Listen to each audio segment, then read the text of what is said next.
എല്ലാ പ്രിയപ്പെട്ടവർക്കും ക്രിസ്തുയേശുവിൻ്റെ നിസ്തുല നാമത്തിൽ സ്നേഹവന്ദനം. ഇന്നത്തെ നമ്മുടെ ധ്യാനത്തിനായി വിശുദ്ധ യോഹന്നാൻ എഴുതിയ സുവിശേഷം 11 അധ്യായത്തിൻ്റെ 43 44 വാക്യങ്ങൾ. യോഹന്നാൻ 11 43 44 വാക്യങ്ങൾ. ഇങ്ങനെ പറഞ്ഞിട്ട് അവൻ ലാസറെ പുറത്തു വരിക എന്ന് ഉറക്കെ വിളിച്ചു. മരിച്ചവൻ പുറത്തു വന്നു. അവൻ്റെ കാലും കൈയും ശീല കൊണ്ട് കെട്ടിയും മുഖം റൂമാൽ കൊണ്ട് മൂടിയും ഇരുന്നു. അവൻ്റെ കെട്ടഴിപ്പിൻ, അവൻ പോകട്ടെ എന്ന് യേശു അവരോട് പറഞ്ഞു. കർത്താവിൻ്റെ പരിശുദ്ധ നാമം വാഴ്ത്തപ്പെടട്ടെ. മരണത്തിൻ്റെ മേൽ അധികാരമുള്ള കർത്താവ്. ലാസറിൻ്റെ സഹോദരിയായിരുന്ന ബഥാനിയയിലെ മറിയ ധീരവും ഉജ്ജ്വലവുമായ വിശ്വാസാവിഷ്കരണം കാട്ടിയ ഒരു വനിതയായിരുന്നു. യേശുവിൻ്റെ പാദപീഠത്തിലിരുന്ന് പഠിക്കാൻ കഴിഞ്ഞതിലൂടെ കർത്താവിനെ തൻ്റെ ഗുരുവായി മാനിക്കുന്നതിന് അവൾ കഴിഞ്ഞു. നല്ല അംശമാണ് മറിയ തിരഞ്ഞെടുത്തതെന്ന് യേശു അംഗീകരിക്കുകയും ചെയ്തു. യേശുവിൻ്റെ പാദത്തിൽ പരിമള തൈലം പൂശുകയും തൻ്റെ തലമുടി കൊണ്ട് അത് തുടയ്ക്കുകയും ചെയ്ത മറിയ യേശുവിൻ്റെ ആളത്വത്തെ വന്ദിച്ച് ബഹുമാനിക്കുകയും ആദരവിന് പരസ്യമായ ആവിഷ്കാരം നൽകുകയും ചെയ്തു.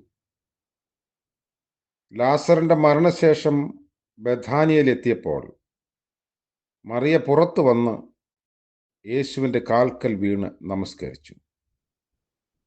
കുടുംബസ്നേഹിതനായ യേശുവിനെ വന്ദിക്കാനും ആരാധിക്കാനും ഉള്ളവനായി മറിയ കണ്ടെത്തി.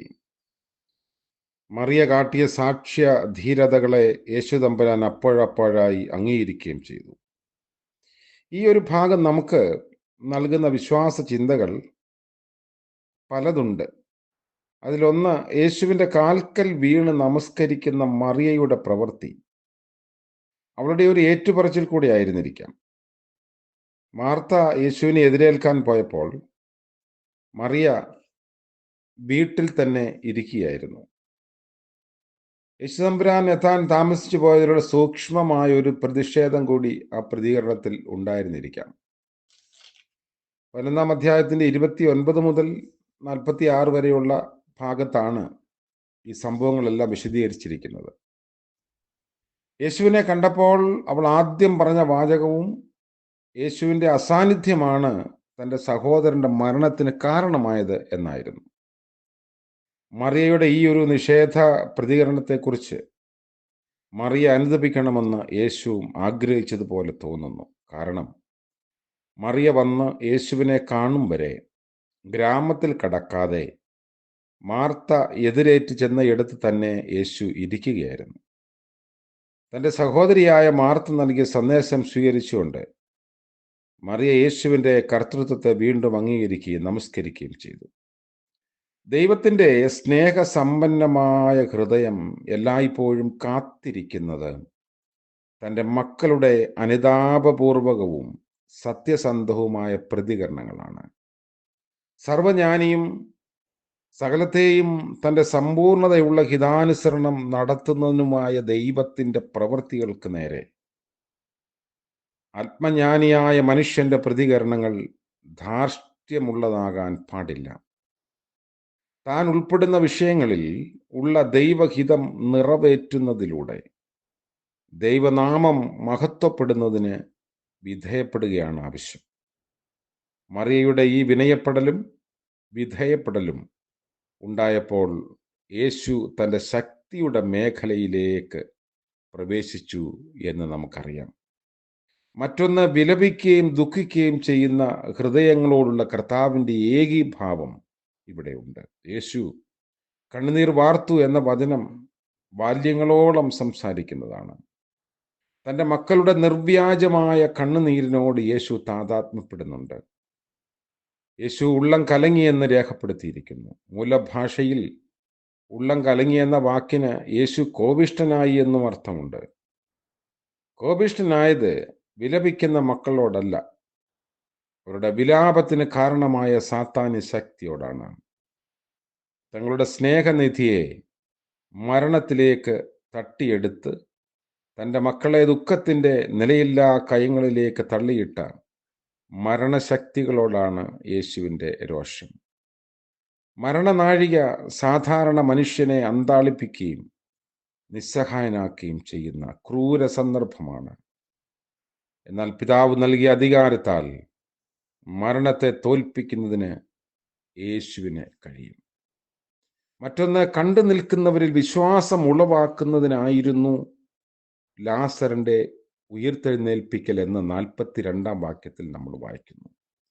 രോഗത്തിൻ്റെ മേലും പ്രകൃതി പ്രതിഭാസങ്ങളുടെ മേലും തൻ്റെ അധികാരം യേശു വ്യക്തമായി കാണിച്ചിരുന്നു.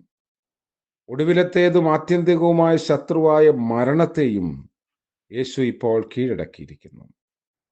ദൈവരാജ്യത്തിൻ്റെ ഇപ്രകാരം ശക്തമായ ആവിഷ്കാരങ്ങൾ യേശുവിലൂടെ വ്യക്തമാക്കപ്പെട്ടിട്ടും പലർക്കും യേശുവിൽ വിശ്വസിക്കാൻ കഴിഞ്ഞില്ല എന്നത് ദൈവരാജ്യ താൽപ്പര്യങ്ങൾക്ക് അത്യന്തം ഹാനികരമായ നടപടിയായിരുന്നു. യേശുവിനെ സ്നേഹിക്കുകയും ബഹുമാനിക്കുകയും ചെയ്യുമ്പോൾ യേശുവിൻ്റെ ഹിതത്തെ പൂർണ്ണമായി അറിയാതെ യേശുവിൻ്റെ സന്നിധിയിൽ മറഞ്ഞിരിക്കുന്നതും ധാർഷ്ട്യം പ്രകടിപ്പിക്കുന്നതുമായ മനോഭാവങ്ങളിൽ നിന്ന് നമുക്ക് ഒരു വിടുതൽ ആവശ്യമാണ്. ദൈവസ്നേഹത്തെ പങ്കുവെക്കുന്ന സംവേദനങ്ങളോട് മറിയ കാട്ടിയതുപോലെയുള്ള നിഷ്കപടവും വേഗതയാർന്നതുമായ പ്രതികരണം കാട്ടുന്നതിൽ നമുക്ക് ഒട്ടും അമാന്തം പാടില്ല. വിലപിക്കുന്ന തൻ്റെ മക്കളോട് ചേർന്ന് കണ്ണുനീർ വാർക്കുന്ന കർത്താവിൻ്റെ കണ്ണുനീരിന് കേവല വൈകാരികതയ്ക്കപ്പുറമുള്ള ശക്തിവിശേഷവും ക്രിയാത്മകതയുമുണ്ട്. നമ്മുടെ ജീവിതങ്ങളിലെ പ്രയാസങ്ങൾ, തോൽവികൾ, വേർപാടുകൾ, നഷ്ടങ്ങൾ, ഇതിൻ്റെയൊക്കെ മധ്യത്തിൽ നമ്മൾ വേദനിക്കുമ്പോൾ നമ്മോടുകൂടെ വേദനിക്കുന്ന ഒരു കർത്താവുണ്ട്. മരണത്തിൻ്റെ മേൽ അധികാരമുള്ള കർത്താവ്. എന്നാൽ നമ്മുടെ സമീപനം ദൈവത്തെ ക്ഷണിക്കുന്നതിന് കാരണമാകണം. നിഷേധാത്മകമായ നിലപാടുകൾ നമുക്ക് ഉപേക്ഷിക്കാം. കർത്താവ് നമ്മുടെ ജീവിതത്തിൽ വൻ കാര്യങ്ങളെ ചെയ്യും. പ്രാർത്ഥിക്കാം.